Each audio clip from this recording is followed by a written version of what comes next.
Hello friends, नमस्कार है, प्रणाम है आप सभी को। तो आइए एक बहुत ही प्यारा गीत सुनते हैं। झूमर कैसा लगेगा आप लोग जरूर बताइएगा। हरी गईले से मिया वो लरी गईले डढ़िया से नावइले परदेसी बलमुआ से नावइले। हरी गईले से मिया वो लरी गईले डढ़िया से नावइले परदेसी बलमुआ से नावइले।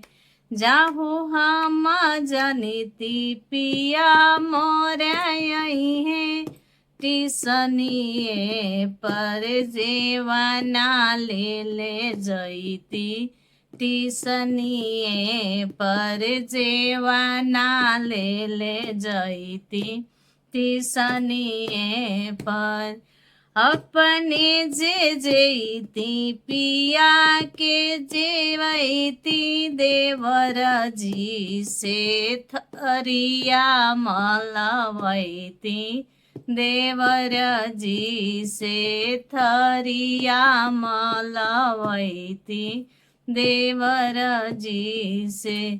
जाहु हम जनिती पिया मोरे है टिसनिए पर जेवाना ले जईती टिसनिए पर बीरावा ले जईती टिसनिए पर। अपने जे चभिती पिया के चभैती देवर जी से थरिया मलवैती देवर जी से।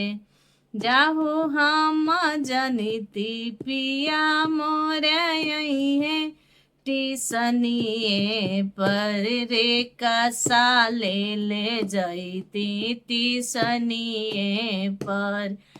अपने जे चढ़ीती पिया के चढ़ैती देवर जी से रे कसा कवैती देवर जी से रे कसा कवैती देवर जी से।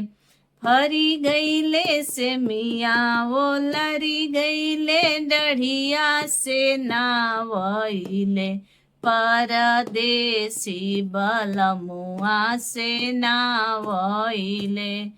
जाहु हम जनिती पिया मोरा है टिसनिए पर से जिया ले जईती टिसनिए पर से जिया ले जईती टिसनिए। जाहु हम जनिती पिया मोरे है टिसनिए पर से जिया ले जईती टिसनिए पर। अपने जे सुतती पिया के सुतैती देवर जी से गोड़ावा दबवैती देवर जी से गोड़ावा दबवैती देवर जी से।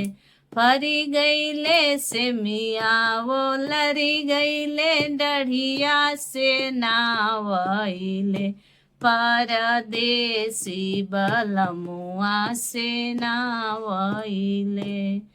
कैसा गीत लगा आप लोग प्लीज बताइएगा।